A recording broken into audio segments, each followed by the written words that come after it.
Father and maker of all, you adorn all creation with splendor and beauty and fashion human lives in your image and likeness. Awaken in every heart reverence for the work of your hands and renew among your people a readiness to nature and sustain your precious gift of life.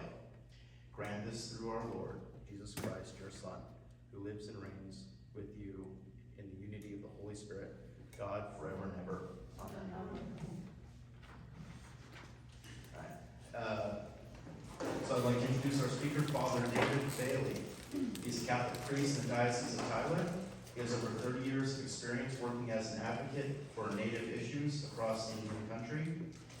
He studied sociology and Native American studies in Oklahoma, Cheyenne language studied at Chief Dole Knife College on the Northern Cheyenne Reservation in Montana, and earned a master's in divinity at Notre Dame Seminary in New Orleans.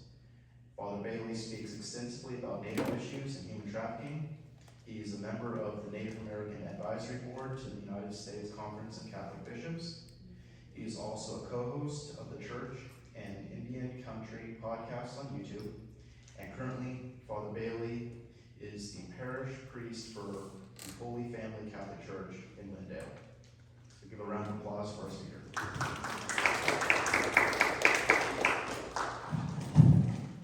Does this thing work yet? Sure does. Okay, I'm gonna raise it up.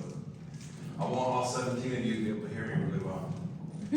Actually, as a joke, how many are here? 1, 2, 3, 4, 5, 6, 7, 8, 9, 10, 11, 12, 13, 14, 15, 16. Oh man, that was a lucky guess. I was really close, huh? All right. Well, as you just heard, I know a whole lot of stuff about a lot of Native Americans, but I'm not really going to be talking about Native Americans today, even though Oklahoma is just about 2 minutes away. I'm actually here to talk about human trafficking and virtue ethics. Virtue ethics and this whole thing about dignity, the dignity of the human person. With Catholics, when we talk about dignity, the root of our belief in the human dignity of the human person comes from what we call the imago Dei. The imago Dei, which obviously is just Latin, and it means the image and likeness of God. We believe that all people, every single person, all people, regardless of race, color, height, gender, what have you, are all created in the image and likeness of God, and therefore entitled to a ham sandwich. Nope. All right, she's paying attention. That made her think. She's like, huh? All right, I gotta make sure you guys are paying attention. And we are entitled to be treated with dignity. We are entitled to be treated with dignity. Now, when the Catholic Church talks about dignity of the human person in Catholic social teachings, what that means is this. The Catholic Church proclaims that human life, everybody's human life, even people who don't share their Cheetos, which is not cool, because I like Cheetos too, but whatever.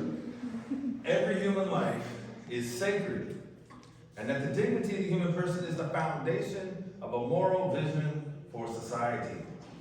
This belief is the foundation of all the principles of our social teachings, Catholic social teachings. Human life is sacred, and that is a fundamental part of society. We believe that every person is precious. Every person is precious, even, well, never mind, I'm not going to go into examples. We believe that people are more important than things. Now, this is a very important point to the topic that I'm going to be discussing tonight, because we talk about what is a commodity and what's not a commodity. People are more important than things. And that the measure of every institution is whether it threatens or enhances the life and the dignity of the human person.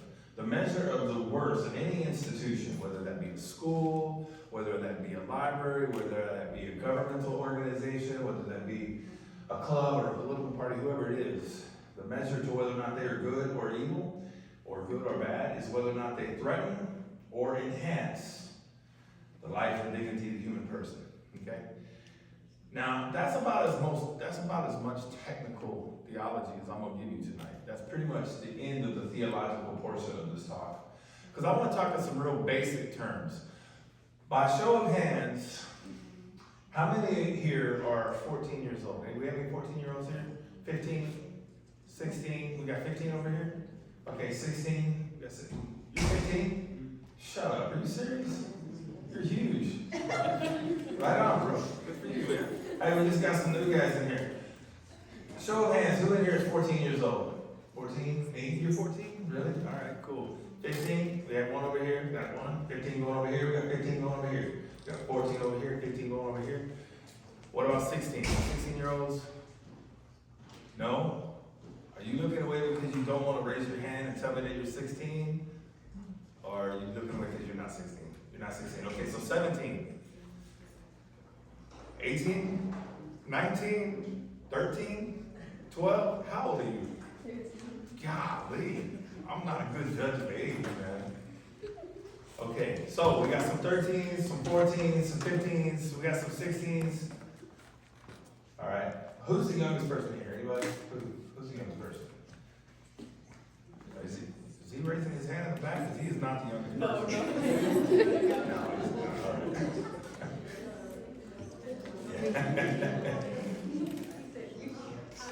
All right. All right. Who? Over here? Is that the youngest person that just walked in right now and he thinks he's late and you just really put a big old spotlight on him so now he's even more embarrassed than he was before? Yeah, right on, buddy. Congratulations. Okay, so here's the things I'm going to tell you guys. This is important, okay? You ready for this? You, all of you, every single one of you, even the old people in the back, are not a mistake. You are not a mistake. When you talk about the abortion issues last week or whenever it was that you did, you should have discussed the fact that, God says that even before the womb, I knew you, right? That comes from Jeremiah. You were not a mistake. You were created intentionally and individually. Individually means you were created to be who you are, you specifically. What's your name, buddy? Leo. Leo? God needed another Leo in the world, so he made you to be exactly who you are, intentionally and individually. And why is that? Anybody want to take a guess? Anyone? Anyone? No hands? No volunteers? What about our sisters? Can anybody tell me why God created us? Yes, ma'am. For a specific purpose. That is one good answer. To love and serve Him. That is a little bit, that's more along the lines of, I'm looking for something real simple. He created us because he loves us. You were created to be loved, and you were created to love others. Okay? Here's what you are not. Where did you get your t-shirt? Where did you get your t-shirt? I like it. It's got a palm tree on it. I was in Florida yesterday on the beach. I got some sun, you can tell. Where did you get your shirt? What was that about? Jeez. You don't know where you got your shirt? All right. So did you buy your shirt or did your mom buy it for you? It was a gift. Okay, so somebody took a look at that shirt and they said, hey, this is a nice shirt. I think he liked this. I'm going to buy this shirt for him. We do that when we go to the store, when we want something. We're like, hey, I need a shirt. I'm going to go, hey, that's a pretty cool shirt. I was in Florida yesterday. I saw a whole bunch of shirts. I bought some for some friends of mine. That's not true. I bought them all for me. I bought some.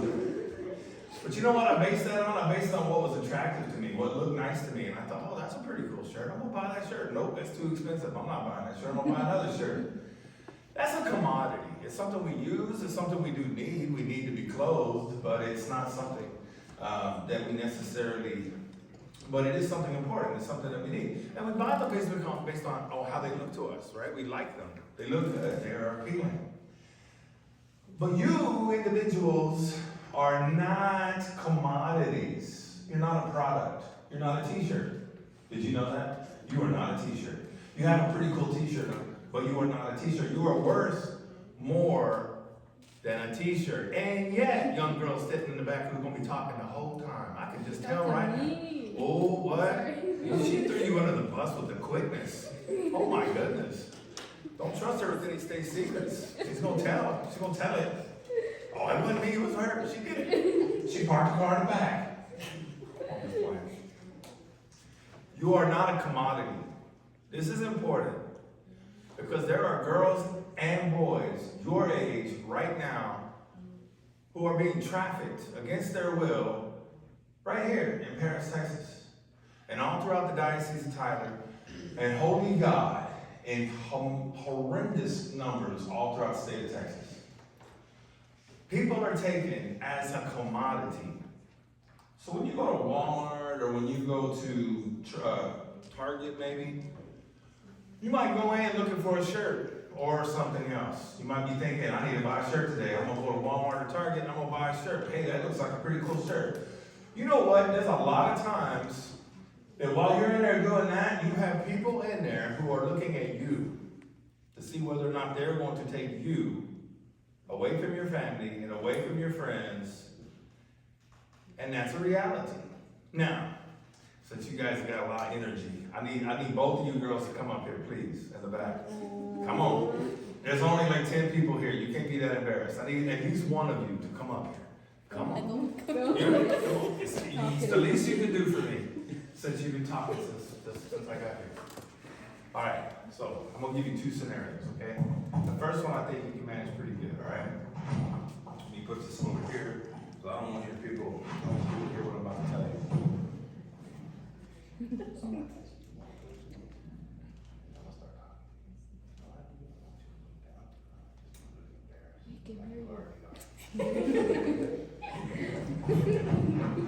All right, so if you're in Walmart or Target or the mall and you're minding your own business, right? How old are you? 13. You're a 13-year-old girl with a blue shirt and black hair and you're just minding your business. Now, you don't know me. I'm just some creepy looking dude who very clearly got a sunburn yesterday. You never met me in your life, right? But I happen to see you. And I'm interested because I think I have people that might be interested in taking her. And this is a reality, this happens. So one of the first things I'm gonna do is I'm gonna approach her, okay? Now let's see what happens. So we're walking along, I'm walking along, you're walking along, I see you like, hey, how are you? How are you, what's your name? What, you don't know your name? You're too shy? Oh, I look at you, hey, I like your hair, where did you get that necklace from? You don't know? Wow, you're pretty embarrassed. Well, I like your hair, that's pretty cool. You like my hair? When I was a kid, I had long hair. Did you believe that? I had a ponytail. I was like 14 years old, I did. I looked like a hoodlum. Well, so what's your name? You're not gonna tell me your name? Guess what? You're vulnerable. You know why you're vulnerable? Because you're timid. You're meek. You know what meek is? Well, the meek will inherit the earth, but it also means that sometimes you're vulnerable because you're timid. So let's try this same scenario with a different approach, okay? I'm gonna give you some instructions. All right? I don't want anybody here. These are secret instructions, all right? Okay.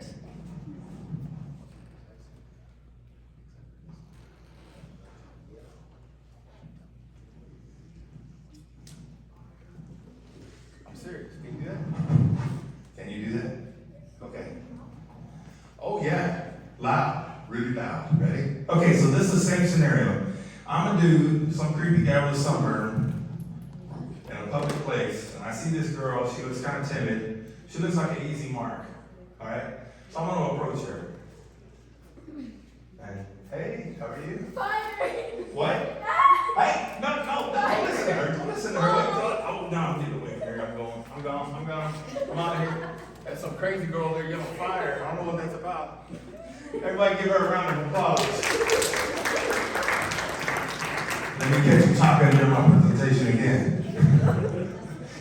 It's never going to happen, is it? Hey, here's what happened in this scenario. If I'm a trafficker, I'm looking for a girl who's timid and who's not going to put up a fight. Because if I decide that I want to take her, or if I have friends that say, yeah, get her, take her, put her in the van.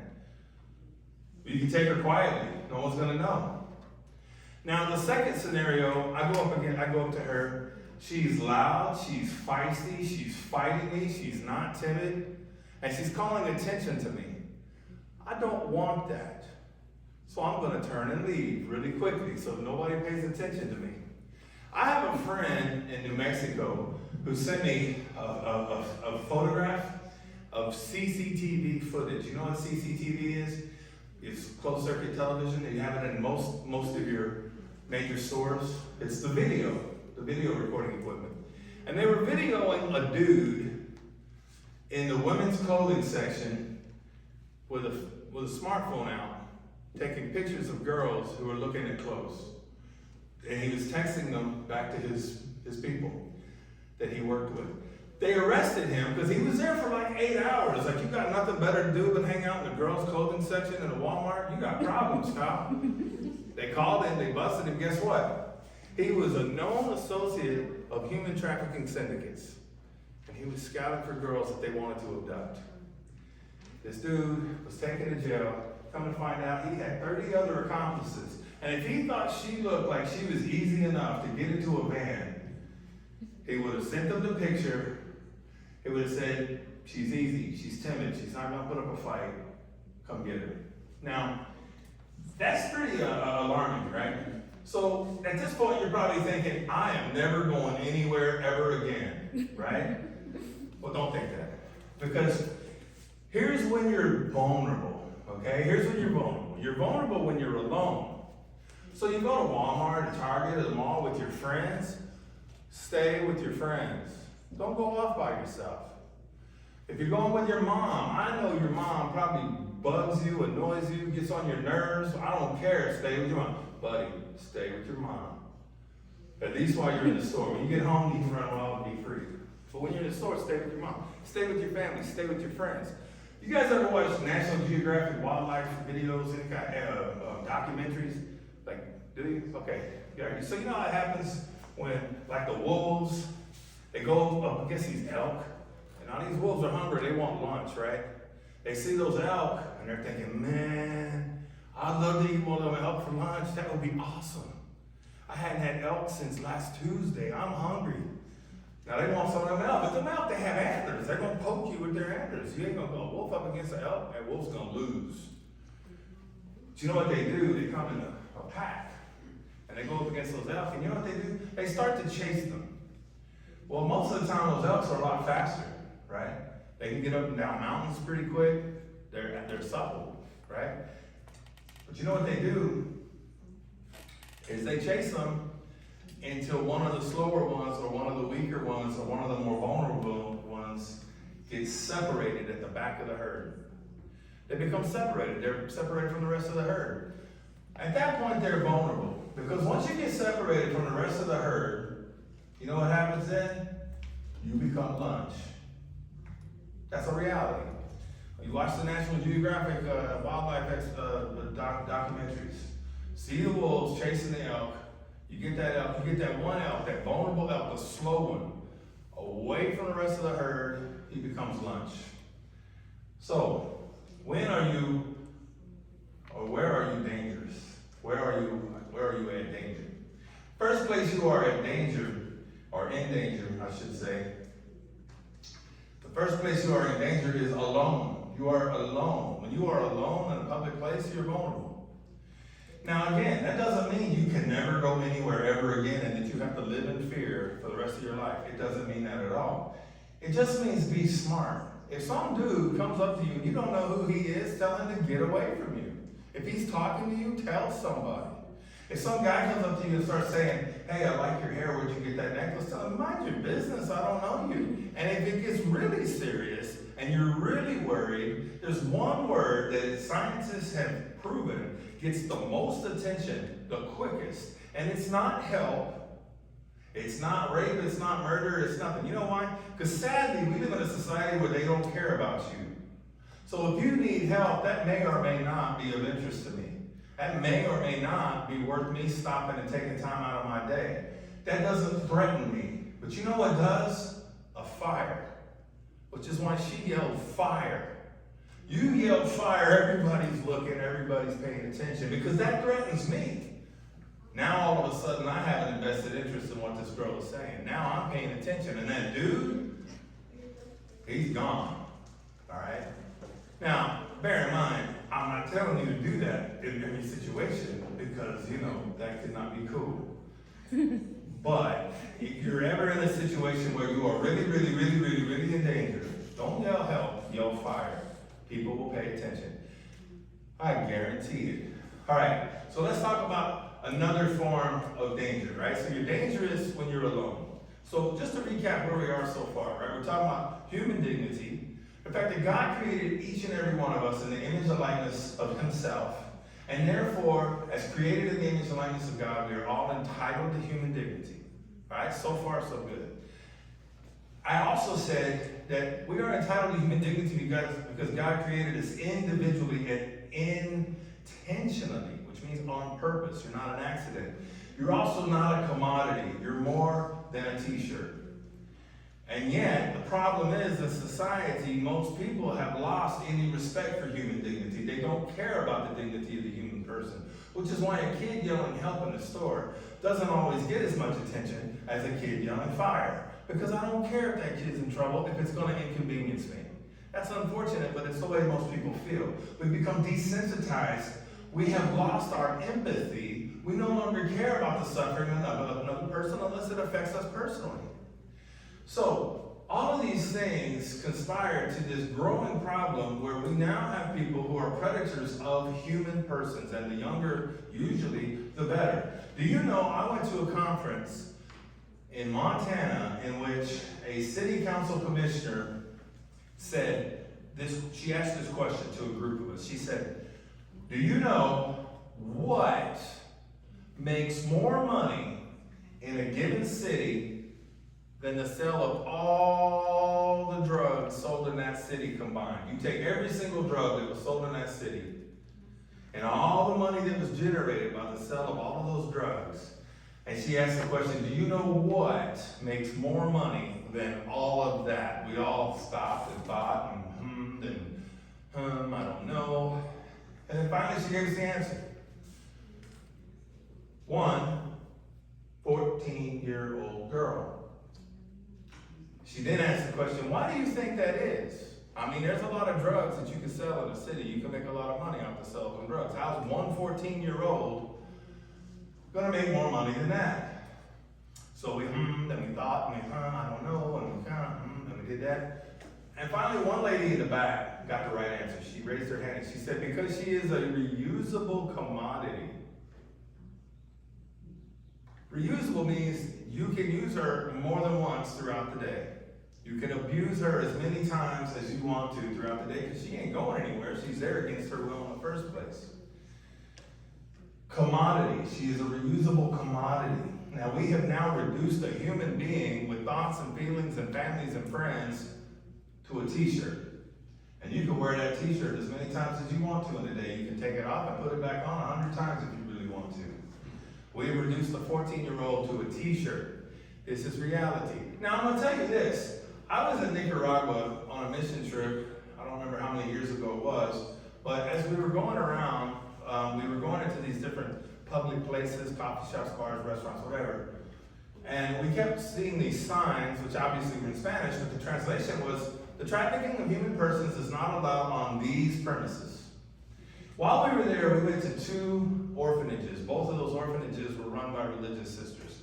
One was the same religious order that Mother Teresa was from, and the other one, I don't remember what order they were from, but it was 2 orphanages run by religious sisters. And we went in there to give them a Christmas party, because it was around Christmas time, and we were told these girls, these 18 to 30-year-old girls, ages, I think, 8 to 18 years old, these girls are not here because they don't have parents or families at home. They are here because their families send them to us to raise them and to educate them and to teach them and to protect them, because otherwise at home the risk of them being abducted and taken into human trafficking is far too severe. They are not safe in their own homes because of human trafficking, and therefore they send these girls to the nuns and ask the nuns to raise them. And some of them can't even go home to visit. That is a reality, but that's Nicaragua, it's Central America, it's a third world country. What do we care about that? We're not there, we're in Texas, right? I got news for you folks. Interstate 20 traffics more underage children for the purposes of sexual exploitation than in all of Bangkok, Thailand. That's a fact. Interstate 20, which runs through a large section of our diocese, right here in our diocese, and the state of Texas, especially with portals going into Oklahoma, Arkansas, Louisiana, New Mexico, Old Mexico. Texas is one of, if not the worst, it is one of the worst states in terms of the percentages of people who are taken into human trafficking in the state of Texas. Now let's talk about some rumors for a second. There's some rumors about human trafficking that it only pertains to 13, 14, 15-year-old girls. Well, here's a fact. 14 to 16-year-old girls are the most vulnerable. 60% of your human trafficking victims are 14 to 16-year-old females. But 10% of them are dudes. That's a fact, dude. 10% of human trafficking victims are guys. Guys your age. And they get you the same way they get them. Now, that's one of the ways they get you. I'm going to talk about another one here in a second.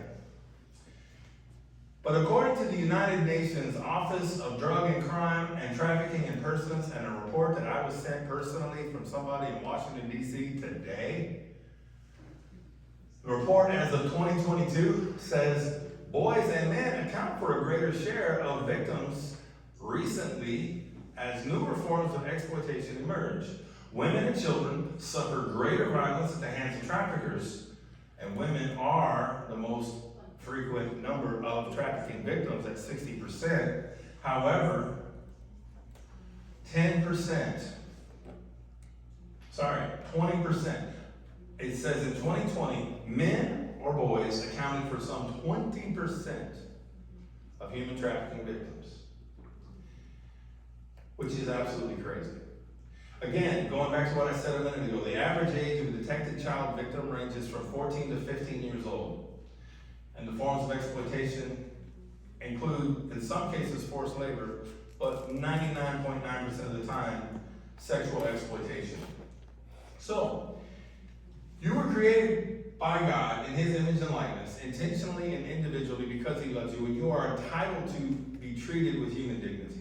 You are entitled to that. That is a God-given right to be treated with dignity. Nobody has the right to make you feel uncomfortable. Nobody has the right to say something to you that makes you feel uncomfortable. Nobody has a right to put their hands on you in an inappropriate way. No one, ever, for any reason. And yet, you have people out there who do not respect the dignity of the human person, and it becomes a problem. And so we have to ask ourselves, how can we keep our children safe? So again, I go back to the question of where are you in most danger? I said you're in most danger when you're alone, first of all. When you're in certain public places. I have a friend of mine who's, she's actually, well, I won't say who she is in my parish, but she's a member of my parish. And she told me this. She said, Father Baily, I knew a guy who came to my sister and told me that he went to Lowe's in our town. And as he was going into Lowe's hardware store in our town of Lindale, Texas, a woman said to him, hey, do you see this 14-year-old girl over here? He looked and said yes. She then said, would you like to pay for some time with her? He went inside, shocked, couldn't believe what he heard. He was completely flabbergasted that happened. Didn't say anything, didn't call anybody, didn't report it, didn't say to the store manager, didn't call the police, but went around with his bell rung all day thinking, I can't believe that just happened. But he didn't say anything about it. That girl was her mother. The reality of this sad situation is the two most prominent sources, if you will, of trafficking is either people who are sold into human trafficking by members of their own family. About 3 years ago, there was a 4-year-old girl who was taken from Denton, Texas. She was found when they busted a human trafficking ring, a ring of people that were peddling children for sexual exploitation. They did a bust on these people, and when they did, they found all these girls that they had, including a 4-year-old. The 4-year-old girl was given to these men by their mother, by her mother, who was in New Orleans, because she owed somebody drug money. She owed money for drugs. Couldn't pay it. Gave them her 4-year-old daughter. That's in New Orleans. They found her in Denton. The youngest child in the state of Louisiana that has ever been caught or captured or rescued who was sold into human trafficking for any reason whatsoever was 18 months old. She was going to be groomed her whole life for no purpose other than exploitation. The dignity of the human person is something we are entitled to. No one can take that away from you. So unfortunately, these situations happen where at Walmart or Target, no pun intended, Target, or Lowe's, It is a fact that in those places you're vulnerable, especially when you're alone. It is also a fact that in some cases, some people, their family, are what get them into trafficking. Another case is where people have come to me and said, Father Baily, I thought he was my boyfriend. I thought we were in love with each other. And then he has me go to a hotel room with him to meet his friends. Hey, I think this relationship is really going somewhere. I'd love for you to meet my friends. My friends are going to be in town. You know, there's a concert. We're going to be going to the concert. They're going to come into town. They're going to rent a hotel for a few days. We ought to go and hang out with them. You can meet my friends. We'll go out later. It'll be great. What do you think? And she goes along with it because she thinks he's in a relationship with this guy. And he takes her back to the hotel room with him. And every single one of his friends take turns abusing her. And this becomes her norm. This becomes her everyday reality. That men come to hotel rooms and take turns abusing her while the boyfriend, quote unquote, gets paid money for it. The whole time she thinks she's in a relationship with this dude. That's the norm. People think they're in a relationship with the guy. And you know why? Because they met him online. And my friends, that is where you are most vulnerable. Online. Because you don't know who these guys are. You don't know who these guys are. These guys that are out there, they're predators. A lot of them are. They get into these chat rooms with you. They send you a friend's request. You don't know who they are. Yeah, they got a picture, but you don't know what they look like. I mean, they have a picture, but you don't know if that's really what they look like. I can show you a picture where, you know, I take a picture of this kid and I post it on my profile. Now, you don't know that I'm not him. You're taking my word for it. You don't know who these people are. And these guys are professionals at it. Literally, they get paid. They are paid. They are out there patrolling. And they're looking for vulnerable people. And they're looking for people who are going to spend some time online, which something like 93% of kids do. That's where you're most vulnerable. So, let's talk about that for a second. Most trafficking victims, we think, in terms of human trafficking, we're thinking of somebody who's taken from another country, Mexico, and brought into America. Again, that's not our problem because I'm not from Mexico, so I don't have to worry about it. But that's false. That's not actually the reality. The reality is most trafficking victims are taken in their same community. In other words, I'll put it to you like this. The majority of human trafficking victims in the state of Texas are small-town white girls who are trafficked within a 30 to 40-mile radius of where they currently are or where they're from. Again, not to say that if you fall into that demographic, you're automatically vulnerable. And it's also not to say that if you don't fall into that demographic, you're not vulnerable. It's to say that's the norm. This idea that they're taking kids in Mexico and bringing them into America for exploitation is false. They happen in Paris, Texas. The girls who are in the motels right now for their boyfriends to get paid by his friends to abuse them, most of the time those girls are from in or around Paris, Texas. The small town white girl is usually the victim in this part of the country. Not somebody from Nicaragua or Asia or Mexico. So let's talk about what we can do about this, right? So at this point, you're probably thinking, I don't think I ever want to leave my house. Right? I mean, I don't blame you if you're thinking that, but that's not necessary. What's necessary is that we talk about these things, that we have knowledge, because knowledge is what? What's another word for knowledge that you compare knowledge to? Knowledge is what? Power. Exactly. Good answer. See, you got it.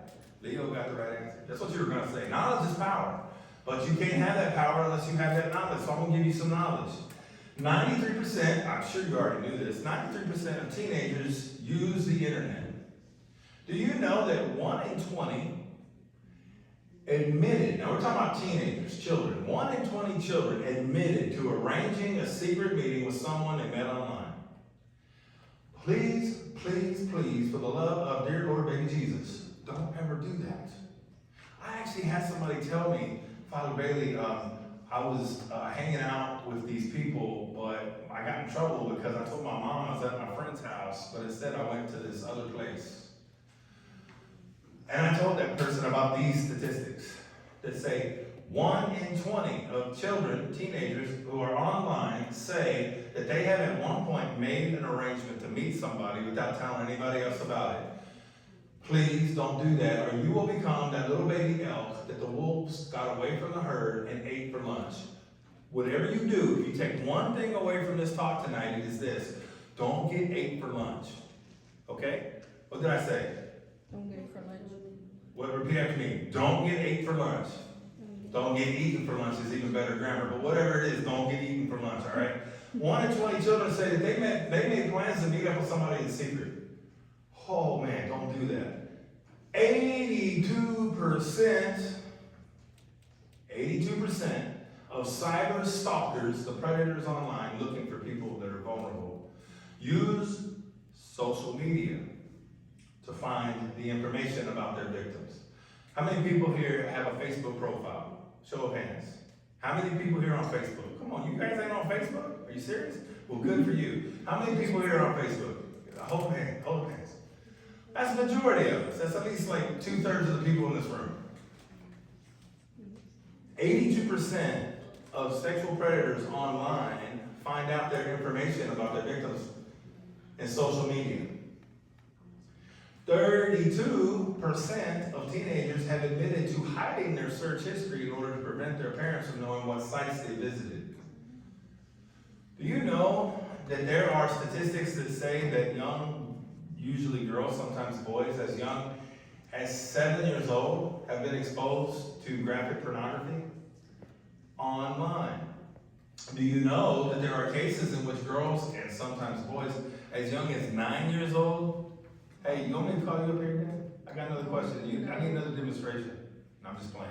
You know that girls, and sometimes boys, as young as 9 years old, have been caught sending inappropriate pictures of themselves via text message to somebody else because they were asked to? Some dude is asking you for a picture of some stuff that he should not be asking for a picture of, and unfortunately, girls and sometimes boys as young as 9 years old have done this. Don't do that. And don't ask anybody to do that. Respect the dignity of the human person. Respect the dignity of the human person. People, no matter how attractive they may be to you, are worth more than a t-shirt. They are not commodities.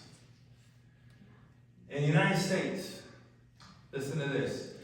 In the United States, an estimated 2.4 million, that's almost 1% of the population, run away from their home every year.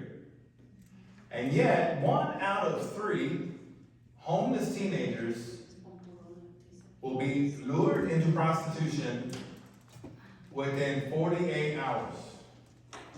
I'm going to read that statistic again. 2.4 million children run away from home. They are now homeless. 1 out of 3 of those homeless teenagers will be lured into prostitution within 48 hours. Statistically, this means that at least 800,000 runaway children are lured into commercial sexual exploitation every year. The average age, please listen, the average age at which a child first becomes commercially victimized, or in other words, abused for money, we're talking about the average age of a child who is abused for money is 12 years old. So again, what can we do about these things to keep our people safe, to keep ourselves safe, to keep our friends safe? Number one, don't be alone. Don't get eaten for lunch, please. Number two, don't talk to people online unless you really know who they are. Number three, do not tell your parents that you're going to go over to Leo's house when in reality you're going to the pastor party out there with a bunch of dudes you don't even know. Be smart, be safe, stay close to each other. Just as that young deer is more vulnerable when he gets lured away from his pack or his herd, the opposite of that is also true. You are stronger when you stay with your herd. So stay right here in this church. Stay close to the sacraments. Stay close to your families. Stay close to the sisters. Stay close to your friends. Don't become vulnerable. Don't get eaten for lunch. Don't talk to to people online unless you really know who they are. That's the statistic you just heard. 83% of predators online target their victims by social media. I have a friend of mine, and she's really funny, and she was telling me this. She said, "Yeah, Father Baily, there's this guy, and he sent me a message on Facebook, and I checked out his profile, and man, I gotta say, I thought this is her talking. These are her words. She said, I thought he looked really good. He had long blonde hair. He's pretty muscular. I like the way he dressed. I thought he looked pretty good." And he messaged me, and I was like, "Oh, okay, well," so I just messaged him back. I'm like, "Oh, hey, how are you?" He starts messaging me. Next thing you know, within 24 hours, it's, "Okay, babe, have a good day at work today, babe. Okay, babe, I miss you, babe. Call me when you get home, babe." She's like, "I don't even know who this guy is. It's probably not even what he looks like. I guarantee you it's not what he looks like.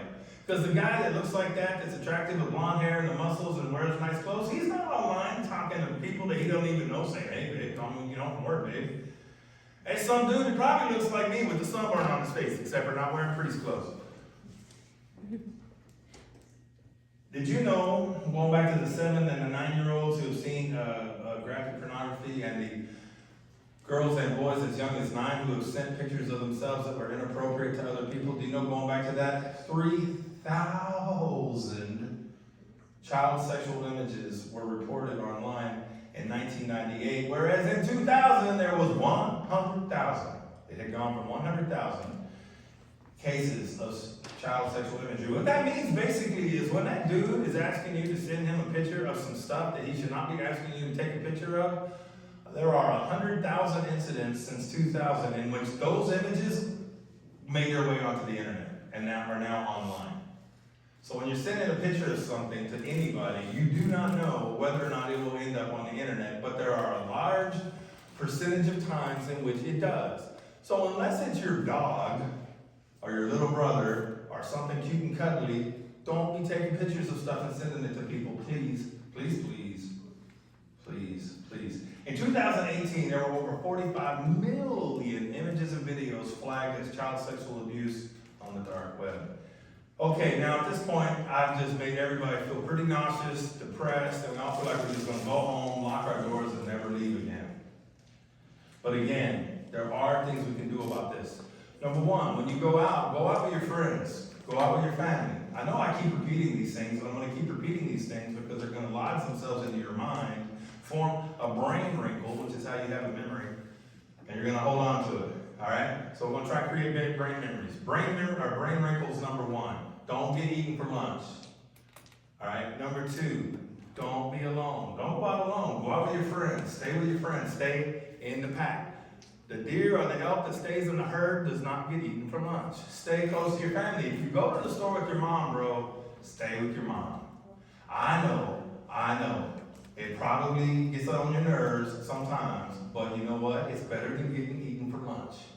Not to say that you necessarily will, but it can. If you see something suspicious, if you see red flags, if somebody asks you if you want to spend money with their 14-year-old daughter for money, say something to somebody, please. And if you're really in danger, like for real danger, like serious danger, like absolutely serious danger, don't yell help, yell fire. For parents, you gotta supervise your children's use of the internet. That's a reality. We as Catholics believe that every human person is created in the image and likeness of God and therefore is entitled to be treated with dignity. Unfortunately, most people in the world do not feel that way. They look at you not as a human person entitled to be treated with dignity, as a human person with friends and families and hopes and dreams and aspirations. They look at you as a commodity. They look at you as a t-shirt. That's a reality. We have to be careful about these things. Talk to your parents. Don't hide things from them. I know as a kid, you're going to hide things from your parents. You want to know a true story? It's a true story. When I was a kid, you're not going to believe this. I'm just saying. You believe me or don't. When I was in school, when I was in high school, I was a whole heck of a lot healthier than I am now. I was actually in cross country when I was in high school. I ran cross country. I was super healthy. I wouldn't even eat chocolate cake. I was super healthy. And so I never smoked a cigarette, drank a beer, or ate any calories that I didn't need. And obviously a lot has changed since then. But I'm just saying, back in those days, I was super healthy, right? Now somebody, I don't know who it was, I think it was my uncle, he gave me a cigar box. It was an empty cigar box. There was no cigars in it. But it was a cigar box. He's like, hey, you put your stuff in a cigar box. I got it from when I was in Cuba. It's pretty cool. You can have a cigar box. And I thought, okay, I'm going to keep the cigar box. I'm going to put my stuff in it. Every time I opened that cigar box, it smelled like cigars. I was like, wow, that smells pretty good. I like the way that smells. That's pretty awesome. I know it's disgusting. Trust me, I have learned since then. But at the time, I thought it smelled kind of good. Now, at some point, I started to notice when I'm opening up that lid, it doesn't really smell like cigars anymore because it's starting to lose its aroma. The pungency is starting to go away. So I thought, I got to do something to make this smell like cigars. So my grandmother, she smoked cigarettes. I stole a few cigarettes from her. Now, I was a cross-country runner. I was healthy. I didn't want to smoke those cigarettes. I took them and I put the tobacco in the cigar box so that it would continue to smell like tobacco. Well, first of all, that didn't work. And second of all, when my younger brothers were snooping around my room looking for stuff that they wanted to steal from me, they opened up the cigar box and they saw the tobacco and they ran to my mom and they said, he's smoking. Of course, the funniest thing is they didn't know the difference between a cigarette and something else. So they went to my mom and they said, he's smoking pot. It was cigarettes. And I didn't even want to smoke them. I just wanted the smell, which didn't even work. It didn't make it smell more like cigars at all. So don't ever do that. Don't hide things from your parents is the moral of that story. Don't hide things from your parents. Don't tell your parents you're going to go to Leo's house, but instead you're going to go to the pastor party with a bunch of fools. Now again, we're going to come back to human dignity. I'm going to wrap this up. I'm going to let you guys ask some questions. Human dignity means you are entitled. I know I keep saying that word. In society, most of the time we don't like the word entitled because people who are entitled, they're kind of spoiled. But in this case, it's accurate. You are entitled to be treated with dignity, and you are not entitled to be treated any way else. No one is allowed to abuse you, not by words, not by what they say, not by the words they call you, not by the ways they speak to you. No one is entitled to abuse you in any way, physically or otherwise. No one is entitled to do these things. We have to respect ourselves and respect the human dignity in ourselves and respect the human dignity in others because we are created in the image and likeness of God. So, while there is a lot of darkness in this world, and while there are a lot of dangers in this world, the other thing is, the opposite is true as well. There are a lot of really good people in the world. And there is a lot of beauty in the world. And you find what you look for in life. If you look for beauty, if you look for good people, you will find them. Like I said, I was in Florida yesterday. I spent 3 days on the ocean, and it was beautiful. I had to get on a plane to go there. I went to that place because I wanted to be in that environment. But I was able to do that because beauty does exist in the world. There are good people in the world. Hold on to that. Hold on to your dignity and the dignity of each and every other person. And if you feel that you are in danger, if you feel that somebody has said or done something inappropriate, if you feel that somebody is online that is stalking you or talking to you in a way that is inappropriate, tell somebody. Tell somebody. And don't hide things from your parents, because I'm sorry, if you take cigarettes and you put them in your cigar box and you think you're going to get away with it, your brothers will find them. Because brothers get into stuff that they shouldn't get into, am I right? Okay, I could talk a whole lot more, but I'm not going to. I'll open it up for some questions. Who has questions? You, what was your question? I'm just joking. I just had to get started. I was trying to get started. Over here, you guys have been super quiet, which I appreciate. What questions do you have? Anything? You gotta ask me at least 3 questions before I leave. So for the sake of everybody in here who wants to go home, somebody volunteer and ask me some questions. Anybody? Nobody? Come on, man. You gotta have at least one question. No? This guy. All right, you gotta volunteer. Thank you, buddy. What's your question? All right, beginning you said, definition. I said at least 3 times. That's exactly right. I said That's a good quote. You got me. I did say that. Yep. You also said that the definition of meek, there was a translation I heard recently, which was, the older definition was more along the lines of someone who is well trained with the sword, but keeps it sheathed. And yet, most of the time, including in Webster's dictionary, is considered somebody who's vulnerable, which it isn't even. Because in reality, reality, the meek are those who are subservient to God above all other things, and that's a virtue. But the majority of the time, including in the dictionary, you look up meek and it's equated with vulnerable. It shouldn't be, but unfortunately it is. One other question. You can ask another one if nobody else does. I know you got at least 2 more questions in you. Sister, you have a question? Yes, I knew she had a question. What's your question? What is, if we can have like a percent or something, like, is more attractive to the human trafficking? What is more attractive to a human trafficking Yeah, person? more like, for sexual abuse or, selling the organs? Okay, well, the organ thing is not so much what I'm talking about, although that does happen, but that's usually for babies. But what is more attractive to traffickers, statistically, is the 14-year-old girl who's very timid, who looks down, who looks away, who won't make eye contact with you, who is vulnerable and therefore an easy target. 14-year-old girls are the, well, the average is 12, right? But by and large, 14 to 16-year-old females are the most vulnerable, I guess, if you will. Does that answers your question? The answer to your question is a 14-year-old girl is the most attractive to a predator or a sex trafficker. Yes, ma'am. Do some of these human traffickers, or we call them predators, Yeah, they're that both. penetrate any local organizations, even including churches?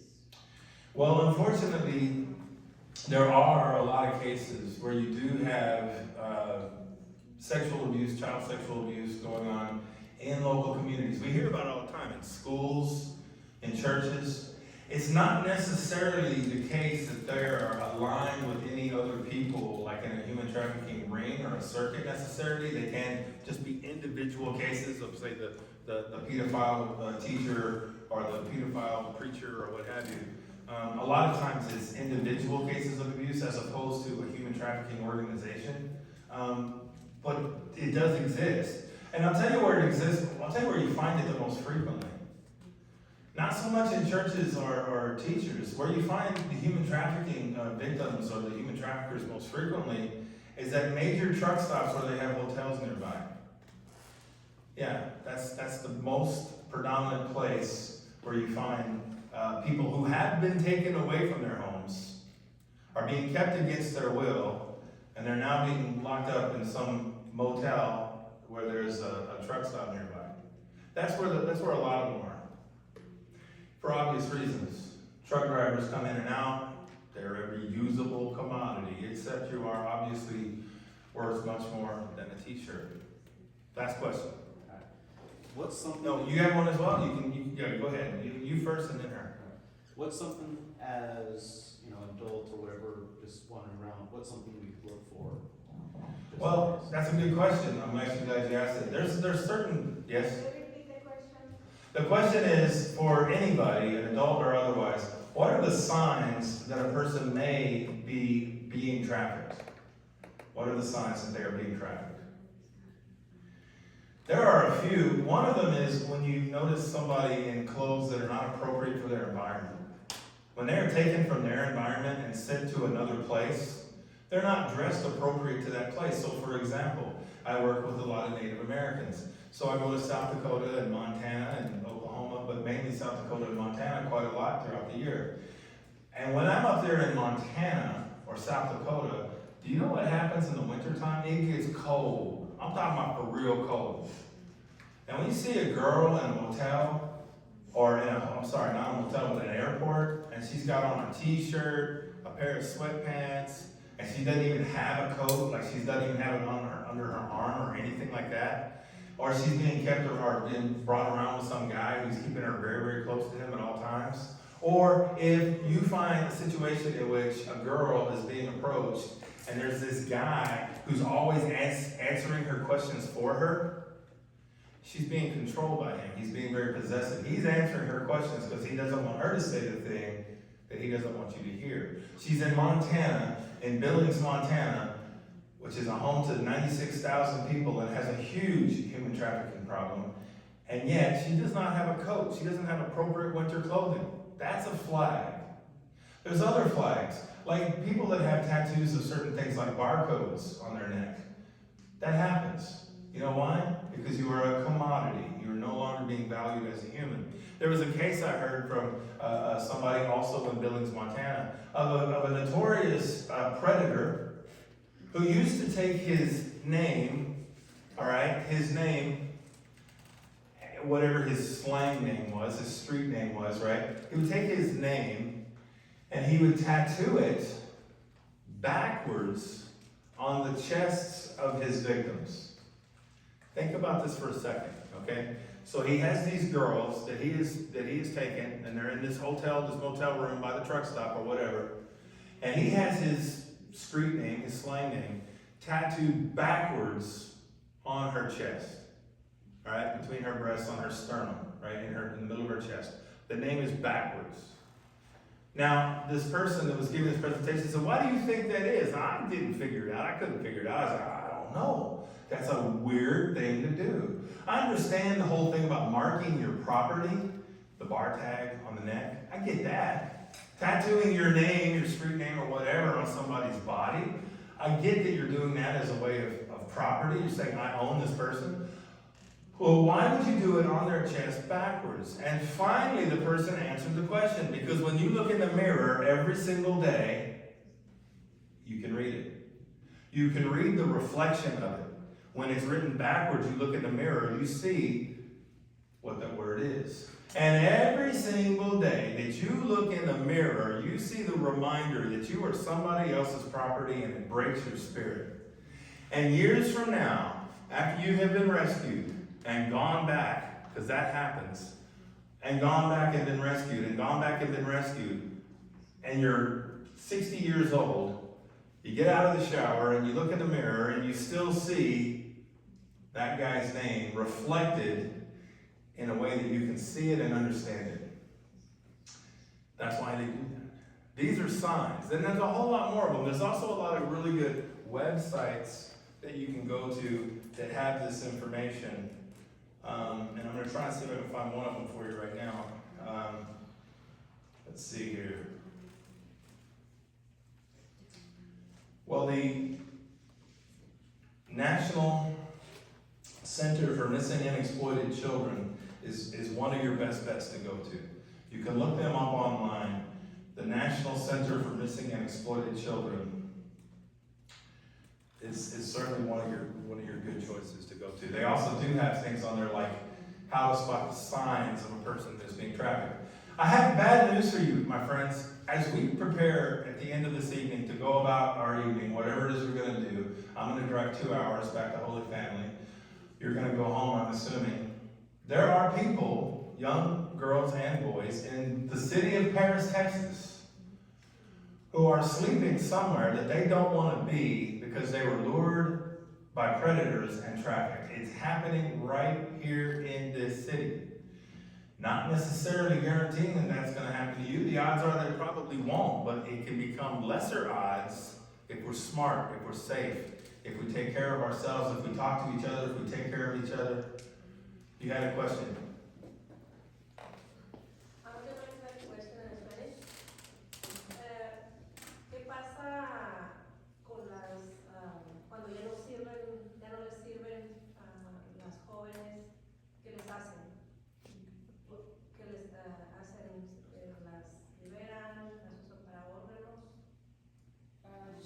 She's asking if one of in any girl in this situation, if the predators, they, like a teacher when they get their time of utility, what they normally do. If they just turn it back, they kill the girls, or... Oh, okay, so you're talking about like how long do they use those girls? Well, it all depends, but unfortunately, a lot of times what happens is long enough into the situation, those girls adapt to where that becomes their new normal, and often they themselves become predators to other children that they're bringing in to trafficking. It happens often enough that people who are originally taken, then later, years later, they become part of the problem themselves. And it's often enough that prostitute rings, girls will be paid more money for every one or two of their friends that they bring into the network. That happens often enough. There are cases, especially with Native women, with indigenous personas, where they are killed. Yeah, they're kept on drugs, they're kept addicted, they're kept out of their minds on some addictive chemical until they're no longer usable, and then now that's what happens.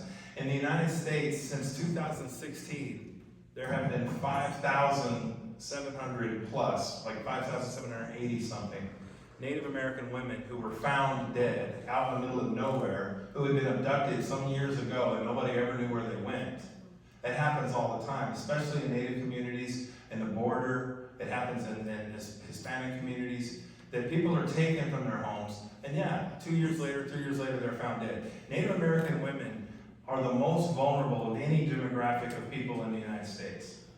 86% of Native American women will be physically abused in their lifetime. 70% of the time, it's at the hands of a non-Native perpetrator. It's a non-Native person who is abusing them. 1 in 3 of them will be sexually abused, and 90% of the time, the sexual abusers are non-Native men. Well, yeah, there are cases in which when they use up their shelf life or their ability to do whatever, that sometimes it does happen that they're found dead in the middle of nowhere, dumped in a dumpster with, needle injection marks on their arms. But unfortunately, it also happens that a lot of them become predators and bring people into the network. And now they're no longer being exploited for their body. They're doing it themselves, and they're getting other people to do it as well.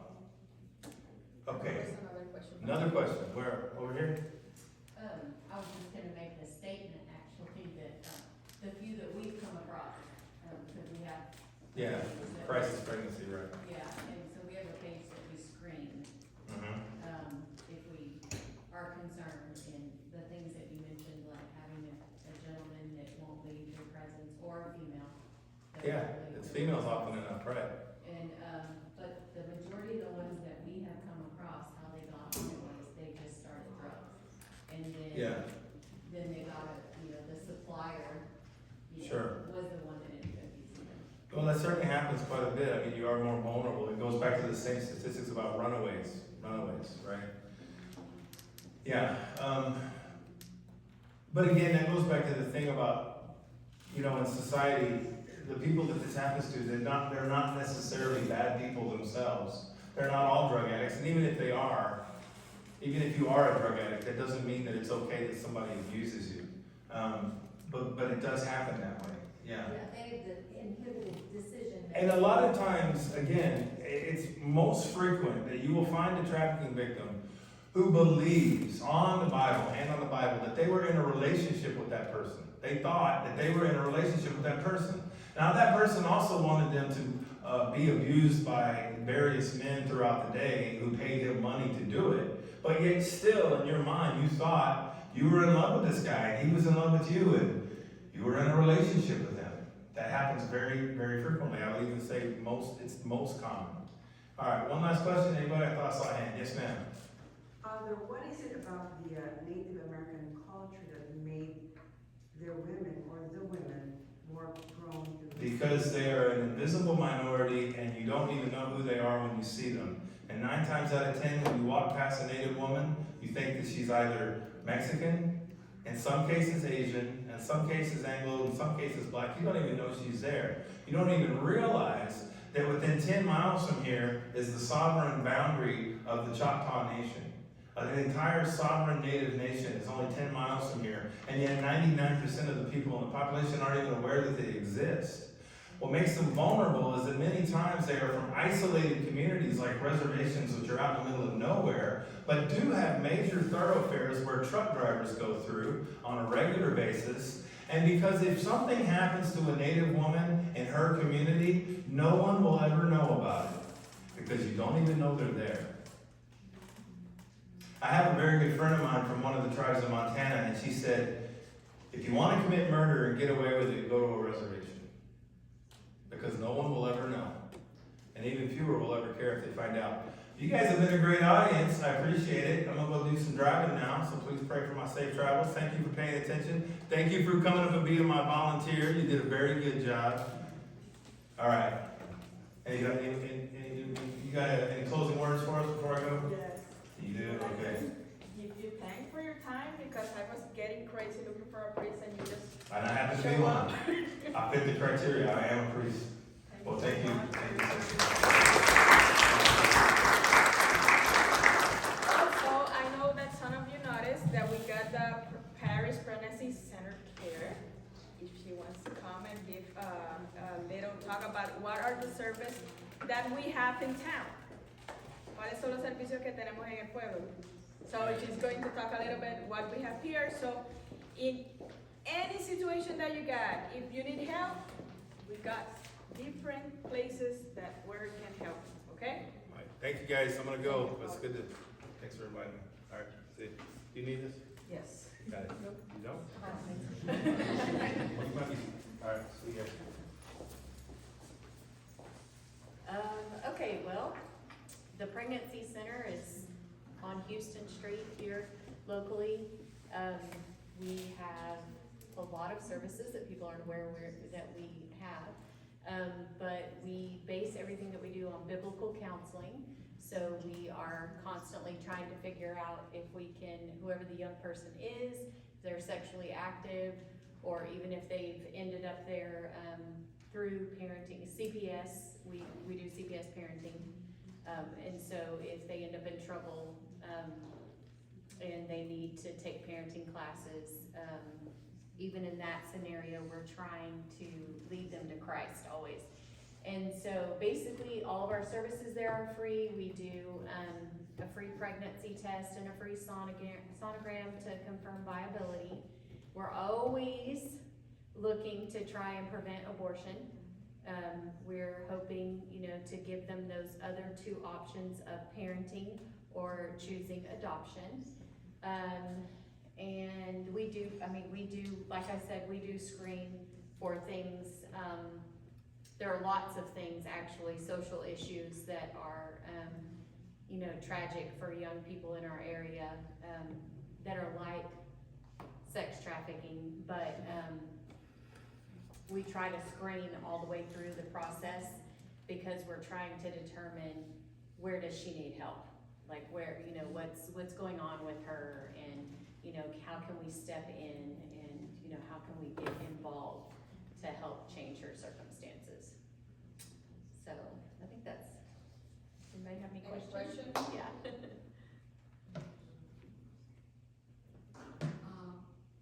You're open for volunteers? For volunteers? Yes. Yes, and there's some applications there at the, at my table there, in case anybody wants to pick one of those up. Any other question? No, so thank you very much for You're being welcome. here. Yeah.